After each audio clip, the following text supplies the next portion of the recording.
How we doing, people? So today's job, we are whipping out this old steering wheel in the FC and we're gonna get the new one on.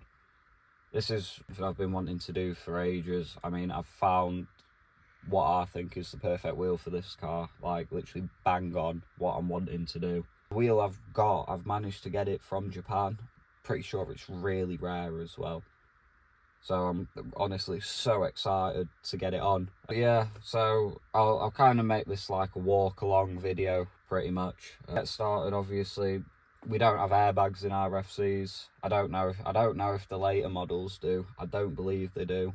You don't need to worry about disconnecting your battery or anything. And mine's obviously already loose. I thought I filmed the first bit of like getting the horn button itself off, but I didn't, which seems to be a common theme with me. But there's literally, on the steering wheel here, you've got your 3 spokes where your horn meets to the wheel.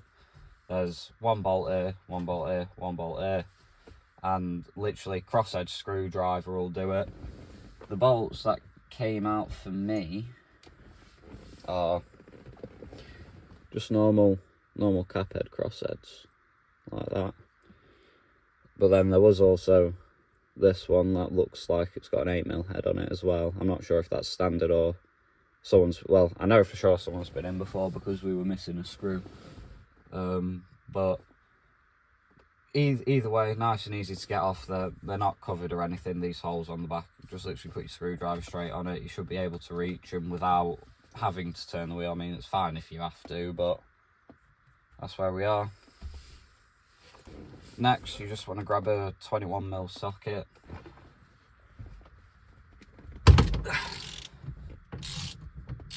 So this is just a 21mm socket, like I was saying. I managed to crack it loose with just the ratchet, which is quite good. Normally, I've had to put like breaker bars on, just to get this nut loose, like when I've been doing it on other cars, like my Celica and whatnot. But this one's been nice and easy. Now, you don't want to fully take this nut off because you've got to pretty much bang the steering wheel to loosen it up off its splines, because it will be quite firmly on there. But yeah, now pretty much what you have to do is just wiggle and bang the steering wheel. And when you're pulling on it, obviously, if it does break free, you want to have this nut on so it don't come flying towards yourself.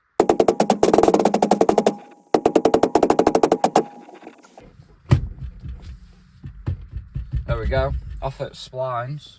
Minor banging needed.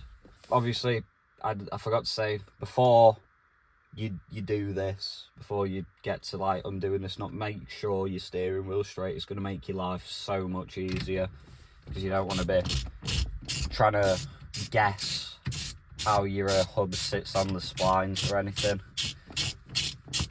That just opens up a whole nother world of problems. So there we go. That's that nut there. I can see on there the wear lines on this at least metal plate, not this small.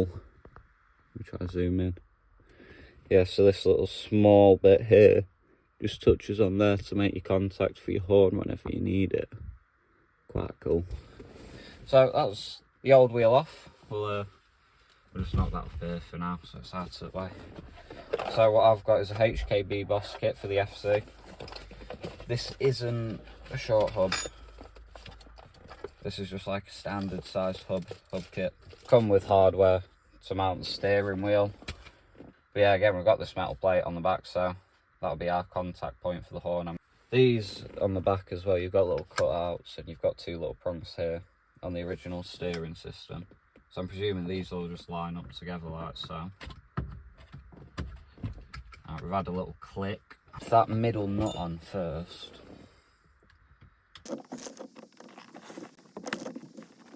I'm not confident that's tight enough by the ratchet itself, so I'll knock the new wheel on actually, and I can use that to obviously pull on. But in here we've got the can't 100% see that, can you? Not the personal wheel. Obviously, it's really great to like be able to buy a part like that, because there's a personal Ginter wheel. You can pick them up, but it's really hard to find the ones with the silver spokes. It's like the main reason I'm so excited to get it on the car, because it's one of those ones you don't really see. Because I was searching through like Bayi, like and I genuinely, I was struggling to find it. I mean, that feels wrenched down to me. It don't feel like it's gonna slip. Everything's pretty much lined up with that same top there. So, yeah, we'll crack on with that. We've got some nice new hardware that came with the wheel. I didn't notice when I bought this, obviously, it come with Japan Airmail, which I believe is like Japan's version of Royal Mail. Right, I don't know why, but my phone keeps cutting out every now and again when I'm videoing, but it's multi-fitment PCD, this hub, so literally I just needed to spin the wheel around. Obviously not massively, I need to try and keep it, so our top mark now is in between these two bolts, so that's how we know we're pointing the right way. The wheel itself came with Japan Air or Japan Post, which was like their version of Royal Mail, I believe. So when it arrived in the country, it said it was sat in Coventry for ages, saying ready to collect. So I'm like, I've never selected anything to have this collected, so I was a bit confused by that. So I was like sat there waiting, and I ended up actually having a look on Reddit about anyone who's ordered stuff from there. But eBay don't give you a notification for it, but you actually have to. Oh well, quite obviously you have to pay customs on it. Yeah, eBay didn't say like, oh, you need to pay your customs to get your item. So I only managed to find out that I needed to pay customs on it thanks to someone I've read it from a post from about 8 years ago, maybe longer.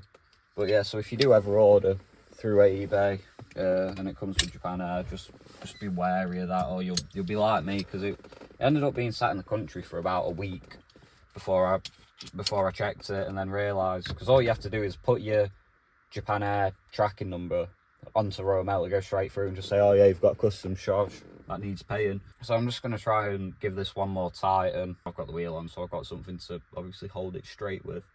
And there, we're flying out. Oh, crack this on. Yeah, definitely needed to have the wheel on for that. I think you could just see how much I've tightened that. Alright, so I've just had a check outside at the car. The wheels look straight. This on button on like that. Close up with that. This is the thing when you're buying such old parts like there. I was hoping that would have just been like a little, you know, like the plastic covers they put on. But it's not, unfortunately. But yeah, so now all I'm going to do is torque all of these down. So now we're just going to tighten these up in a star pattern. But yeah, this FC, I want to have it all done properly. I feel like it deserves it. Just to breathe a new bit of life into the car from when I bought it, because we're having like our engine issues, wheeling problems. I mean, it drove fine. We bought it pretty much sight unseen, and we drove it from Devon all the way back up to Sheffield on one stint, and it was good, which I was really impressed with. So that's why I've kind of got a soft spot for this car. Yeah, so anyways, oh, there we go, the horn works even better. Where we've nipped it up now, it's making contact with that nubbin on back. I think I showed that. Yeah, so comparing the two wheels, there's a miles different. So the new one's a lot smaller, which was, like I said, good fit legroom for me. It's just, I really love the silver face on this. It's, I think I said earlier, it's really rare to find them like this. So I'm so happy I managed to get it. And for what it is, really good condition. These nice little embellishers here, I'm not sure what you call it, just slider for a nicer feel on the steering wheel. Like it's built for a good driving experience, which is what I want out of this car. I'm not planning to push crazy horsepower through it, but I just want to make it enjoyable for what it is, because I feel like once you start going to like the 300-400, well, mainly 400 plus, I mean, for a car that already does 30 miles per gallon, your economy is going to be absolutely dead anyway, and then you're just looking at more problems to arise, whereas I want to be able to hop into this on the weekends, head to some shows. But yeah, so this has been the install of the wheel. I hope it's been alright to follow along with. If you want to see anything in particular, do let me know. Thank you for following along with me. If you got anything else that you'd like to obviously see, do let us know, because I've got an absolute shed load I need to do on this car. I still need to sort out all of the dents in the bodywork, and where we've washed it and polished it, obviously it's made it a lot more prominent. But I'm hoping that's some stuff we can get sorted soon. But no, I don't know if I mentioned earlier, but I did order a dash mat. to literally self-explanatory. Nice little carpet dash mat. I feel like that'd suit the build a lot. I do want to get rid of the phone holder, but if you've got any ideas on solutions for the radio, I kind of want to do a hidden CarPlay system.